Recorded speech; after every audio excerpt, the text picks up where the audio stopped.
తత్వదర్శనం చేసినటువంటి వాడితో ఆయన సరదాగా ఆడుకుంటాడు. ఇప్పుడు ఏమంటున్నారు ఆయన? పరతత్వం ఒకటే, శైవావయం, నేను శైవుణ్ణే కానీ నా మనస్సు కృష్ణుడి యందు ఉంటుంది.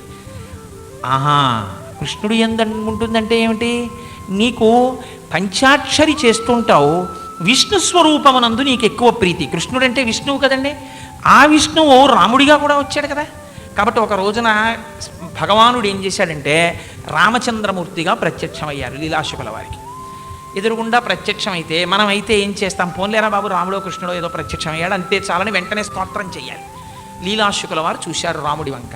ఇప్పుడు స్వామి మీరు వచ్చి ఎదురుగుండా నించున్నారు కదా, మీరు భగవానుడు కదా, నేను భక్తుణ్ణి కదా, ఉత్తర క్షణం నేను చేయవలసింది ఏమిటి? నేను నమస్కారం చెయ్యాలి మీకు.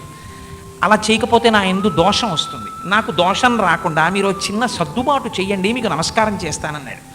ఏం చెయ్యాలన్నారు రామచంద్రమూర్తి? ఏమీ లేదండి, మీరు చెయ్యవలసినటువంటి ఒకే ఒక్క ఉపకారం ఏమిటంటే విహాయకో దండశరౌ ముహూర్తం గృహాణపాణౌ మణిచారు వేణుం మయూరబర్హంచ నిజోత్తమాంగే సీతాపతే త్వాం ప్రణమామి పశ్చాత్.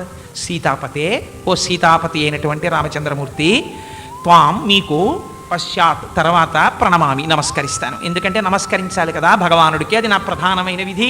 లేకపోతే అవిధేయత అయిపోతుంది నమస్కరించకపోతే. కానీ చిన్న ఏర్పాటు ఒకటి చేయండి. ఏమి లేదు, మీరే కృష్ణుడు మీరే రాముడు నాకు తెలుసు, కానీ నా మనస్సుకు ఒక బలహీనత ఉంది, అది ఎప్పుడూ కృష్ణుడినే చూడాలని కోరుకుంటుంది. ఇలా నాకు అంత పెద్ద సరదా ఉండదండి. ఆయన ఎలా ఆడాడో ఈయన అలాగే ఆడాడు ఆయనతో. కాబట్టి ఆయన అన్నారు, ఏం లేదండి, చిన్న పని చేసి పెట్టండి. విహాయకో దండశరౌ ముహూర్తం, కాసేపు ఆ కోదండాన్ని తీసి ఆ పీట మీద పెట్టేసేయండి స్వామి. పెట్టేసి మా ఇంటి నిండా కృష్ణుడి మూర్తులు ఉంటాయి, అదిగో చూసారా, చిన్ని కృష్ణుడు ఉన్నాడు, మణులతో చేయబడినటువంటి ఒక వేణు ఉంది ఆ కృష్ణుడి చేతిలో. మీరు ఏం చేస్తారో తెలుసా?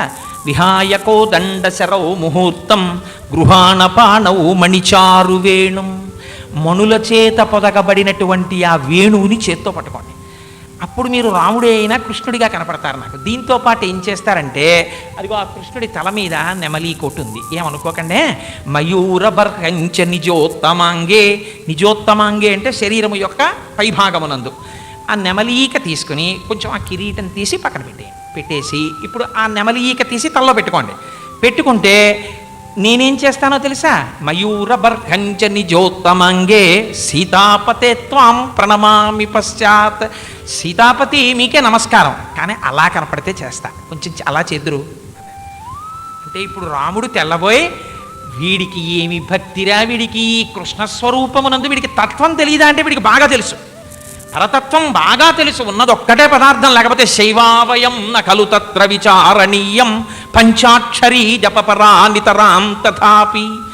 పంచాక్షరీ మహామంత్రం చేస్తుంటాడు, కృష్ణుడిని పట్టుకుంటాడు. ఆ కృష్ణుడే రాముడని కూడా తెలుసు. ఆ పంచాక్షరి చేత ప్రతిపాదింపబడిన శివతత్వమే విష్ణుతత్వం అని తెలుసు. అయినా చిత్రం ఏమిటంటే రాముడిగా కనపడితే కొంచెం కోదండం పక్కనెట్టేసి వేణువు పట్టుకోండి, ఆ పై నెమలి కోటి తెచ్చి తల మీద పెట్టుకోండి. ఆ తర్వాత సీతాపతే, సీతాపతే అంటే ఆ విష్ణు స్వరూపమే. అప్పుడు ప్రణమామి పశ్చాత్. ఇదంతా ఎందుకు చెయ్యాలి? నేను నమస్కరించడం కోసం చెయ్యాలి. ఏం ఇలా ఉంటే చెయ్యవా? నేను చెయ్యననే దాని అర్థం. ఎందుకు చెయ్యవు? నా మనస్సుకి ప్రీతి ఎక్కడ కలిగింది?